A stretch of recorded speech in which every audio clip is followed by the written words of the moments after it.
Hello, students. Hope you are doing well. This is our fifth lecture of theodolite surveying. In this lecture, we are going to discuss the fundamental axis of theodolite and their relationship.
In this syllabus book, we have completed types of theodolite, technical terms.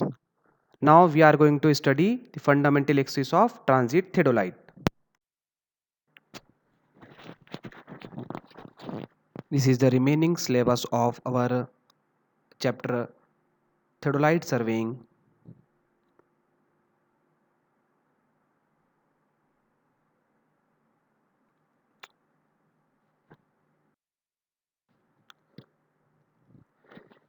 Please keep this image in your mind. This will helps you in remembering the various component part of the transit theodolite. This is most important image.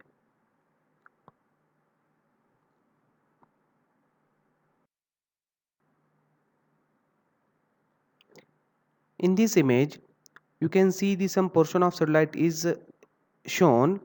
यहाँ पर आप लोगों को एक vertical axis, horizontal axis और telescope के जैसा कुछ पार्ट आपको नज़र आ रहा होगा.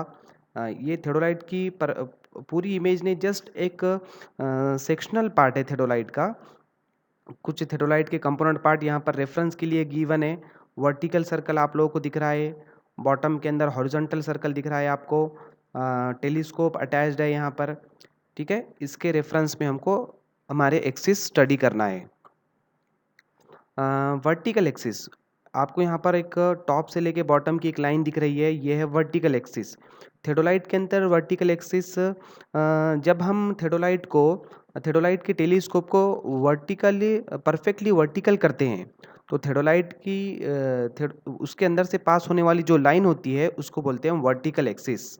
ठीक है, ये वर्टिकल एक्सिस स्टडी करते टाइम पर भी हमने देखा था कि थेडोलाइट के टेलीस्कोप को जब हम वर्टिकल रखेंगे, उसके अंदर से जो लाइन पास होंगी और वहाँ से जो है तो प्लम्ब लाइन, जहाँ पर हम प्लम्ब बॉब अटैच करते हैं बॉटम में, वो लाइन को हम बोलते हैं vertical axis.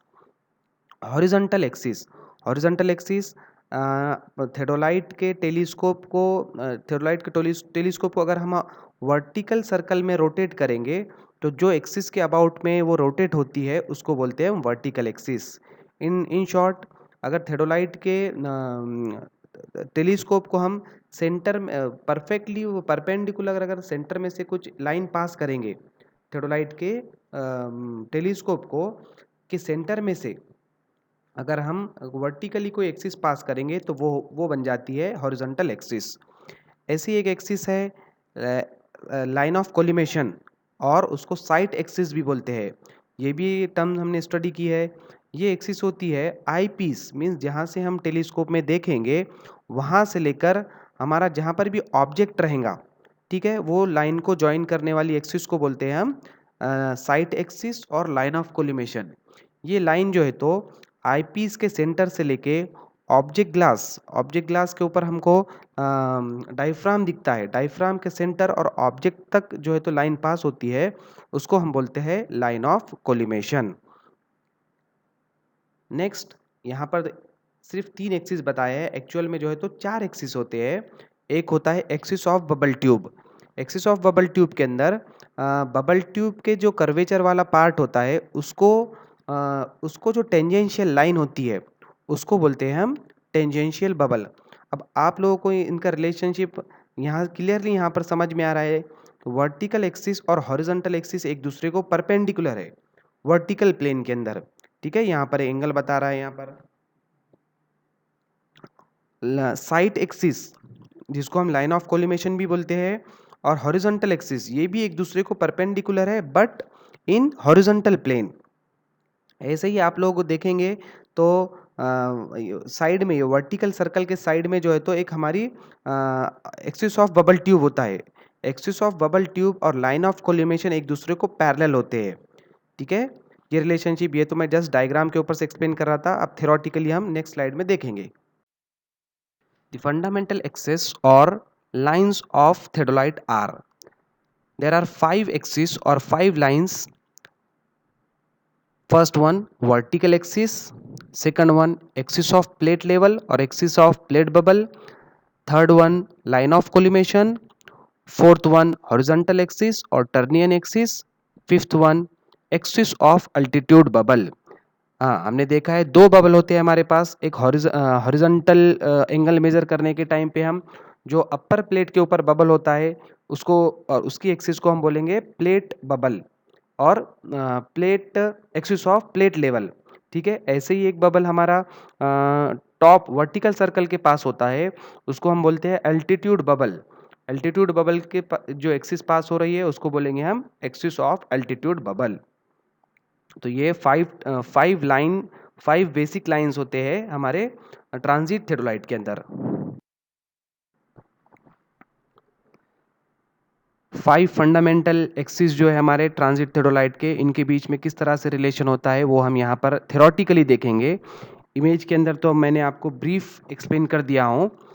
First one, the axis of plate level must be perpendicular to vertical axis. हमारे जो प्लेट अपर प्लेट के ऊपर जो लेवल रखा होता है स्प्लिट लेवल, उसको हम बोलते हैं प्लेट लेवल। उसकी एक्सिस हमारे वर्टिकल एक्सिस को परपेंडिकुलर होनी चाहिए, ठीक है। ये वर्टिकल प्लेन के अंदर रहेगा। The line of collimation should coincide with the optical axis of telescope and should also perpendicular to the vertical axis। Line of collimation हमने देखा है, हम जहाँ से ऑब्जेक्ट को देख रहे हैं उसको बोलते हैं हम लाइन ऑफ कोलिमेशन, और टेलीस्कोप के आईपीस के सेंटर से लेके ऑब्जेक्ट ग्लास के सेंटर को हम बोलते हैं axis of telescope. Axis of telescope and line of collimation कोई डिफरेंट लाइन नहीं है। एक्सिस ऑफ टेलीस्कोप को ही अगर हम कंटिन्यू करते हैं तो वो हमारी लाइन ऑफ कोलिमेशन बन जाती है। ठीक है, तो इसीलिए यहाँ पर बता रहा है कि दोनों कोइंसाइड होने चाहिए, दोनों सेम होना चाहिए and should also be perpendicular to the vertical axis. Line of collimation या एक्सिस ऑफ कोलिमेशन हमारा वर्टिकल एक्सिस को परपेंडिकुलर होना चाहिए। Axis of telescope must be parallel to the line of collimation. Yes, अभी हमने प्रीवियस पॉइंट में ही बात की कि दोनों जो है तो सेम होना चाहिए, कोइंसाइड होना चाहिए, तो वो ऑब्वियस है कि वो दोनों एक दूसरे को पैरेलल भी रहेंगे। The line of collimation must be perpendicular to the horizontal axis and vertical circle should read 0 when the line of collimation is horizontal.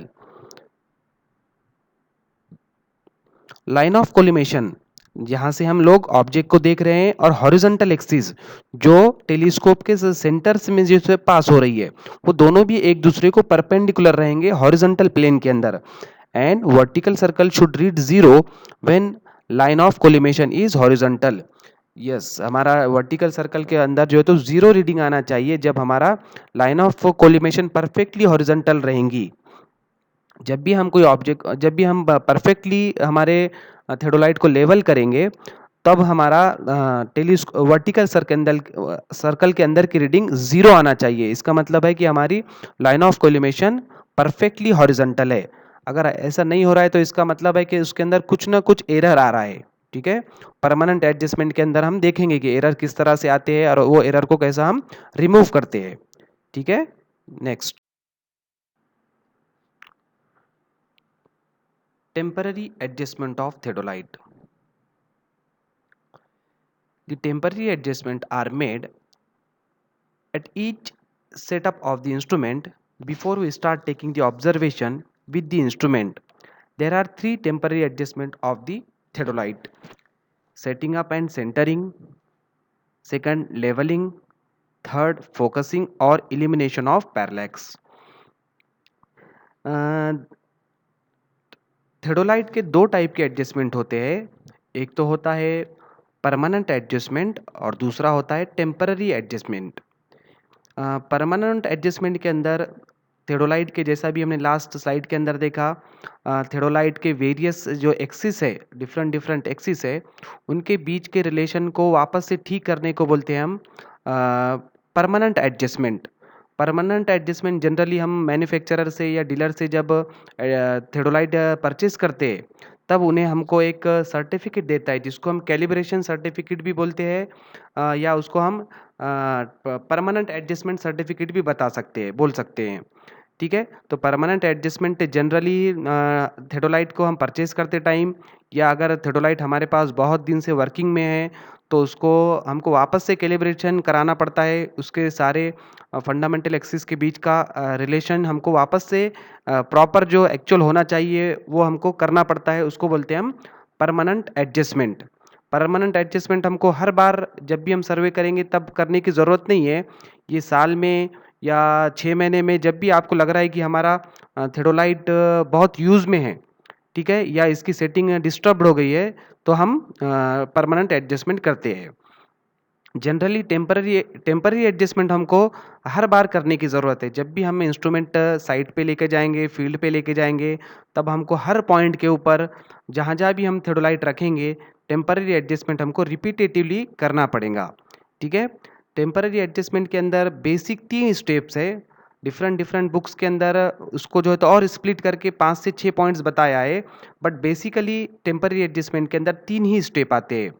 First one, setting up and centring, means हमको जो भी given station है, जो भी given point है, वहाँ पे हमारा इंस्ट्रूमेंट सेट करना है और सेंटरिंग करना है, मीन्स एग्जैक्टली जो पॉइंट गिवन है उसके ऊपर हमारा इंस्ट्रूमेंट रखना है, उसको बोलते हैं हम सेंटरिंग। सेकंड है levelling. With the help of levelling के अंदर भी 2 टाइप है, एक तो लेवलिंग हम बाय यूजिंग ट्राइपॉड भी कर सकते हैं और दूसरा जो है तो वो टेम्पररी उसको जो है तो हम अप्रॉक्सीमेट लेवलिंग बोल सकते हैं। ट्राइपॉड यूज़ करके जो लेवलिंग हम कर रहे हैं उसको बोलते हैं approximate levelling by tripod stand, और लेवलिंग में ही दूसरा पार्ट है perfect levelling by foot screw. ठीक है, इस तरह से लेवलिंग 2 टाइप की होती है। नेक्स्ट स्टेप जो देख रहे हैं हम, फोकसिंग और एलिमिनेशन ऑफ पैरालैक्स। इसके अंदर हमको जो है तो हमारा सेंटरिंग सेंटरिंग और लेवलिंग होने के बाद ऑब्जेक्ट को जब हम देखते हैं, तब हमारे टेलीस्कोप के अंदर इमेज को हमारी क्लियर करना पड़ता है। फोकसिंग स्क्रू गिवन होता है हमको, वो फोकसिंग स्क्रू से हमारे ऑब्जेक्ट की इमेज को हमको क्लियर करना पड़ता है। उसको बोलते हैं हम फोकसिंग और एलिमिनेशन ऑफ पैरालैक्स। फोकसिंग भी 2 टाइप की होती है। एक तो हमको ऑब्जेक्ट की इमेज क्लियर करना है, तो इसलिए हमको फोकसिंग स्क्रू यूज़ करना पड़ेगा। सेकंड है कि हमको आईपीस को क्लियर करना है या डायफ्राम को क्लियर करना है, तो उसको बोलते हैं हम फोकसिंग दी आईपीस। तो फोकसिंग भी 2 टाइप की हो गई है, एक फोकसिंग दी आईपीस और फोकसिंग दी ऑब्जेक्ट ग्लास। इस तरह से 2 टाइप के फोकसिंग है, ठीक है? बेसिकली ये 3 टाइप की फोकसिंग होती है। बहुत सारे बुक्स के अंदर हमारी जो 3 टाइप के टेम्पररी एडजस्टमेंट है, उसको स्प्लिट करके डिफरेंट डिफरेंट और प्रोसेस जो है तो एक्सपांड करके बताया है। हम जो स्टडी करने वाले हैं वो 7 स्टेप में हम टेम्पररी एडजस्टमेंट स्टडी करेंगे। फर्स्ट वन है setting the theodolite over the station, ठीक है? दूसरा centring, third one approximate levelling by tripod, fourth one levelling by foot screw, fifth one focusing of the eyepiece, six one focusing of the object glass and seventh one taking the staff reading.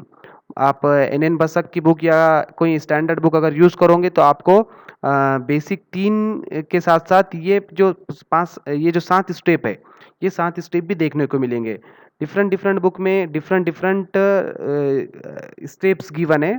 तो basically अगर हम exam के अंदर 3 step भी लिखते हैं temporary adjustment के, तो काफ़ी है, ठीक है? हाँ, इसकी डिटेल स्टडी हम नेक्स्ट लेक्चर में करेंगे। एक एक पॉइंट उठाकर उसको हम डिटेल में स्टडी करेंगे। ये लेक्चर हम यहीं पर एंड करते हैं। जो भी आप लोगों को डाउट आ रहा है वो मुझे व्हाट्सअप पर आप बोल सकते हैं या कॉल कर सकते हैं।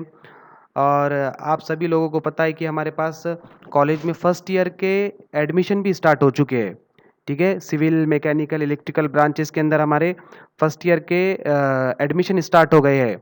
अब बहुत सारे स्टूडेंट जो है तो 10th और 12th के पास आउट आप लोगों से पूछेंगे, क्योंकि आप लोग जनरली आसपास के लोगों को पता होता है कि आप लोग जो है तो एमआईटी में पढ़ते हैं, तो 10th के 12th के स्टूडेंट्स आप लोगों को जो है तो गाइडलाइन के लिए पूछेंगे। तो प्रॉपर गाइडलाइन दो उनको, और जो डिफ़िकल्टी आ रही है तो उनको हम लोगों से, हमारे कॉलेज के स्टाफ से मिला कर दो, कॉलेज के स्टाफ का नंबर दो, ठीक है? जितना हो सकता है अपने कॉलेज के अंदर एडमिशन की जो है तो बात चलाओ। आपके फ्रेंड्स में 10th के स्टूडेंट्स के अंदर, 12th के स्टूडेंट जिनका ग्रुपिंग नहीं आ रही है, बहुत से ऐसे बच्चे वो अपसेट हो जाते हैं। बहुत सारे लोगों को इंजीनियरिंग के लिए तरफ, फार्मेसी की तरफ जाना होता है, बट उनकी ग्रुपिंग नहीं बढ़ती है। तो ऐसे लोगों को आप प्रॉपर गाइडलाइन करो, उनको जो है तो डायरेक्ट सेकंड ईयर के अंदर हमारे पास एडमिशन मिल सकता है, ठीक है? चलिए, थैंक यू।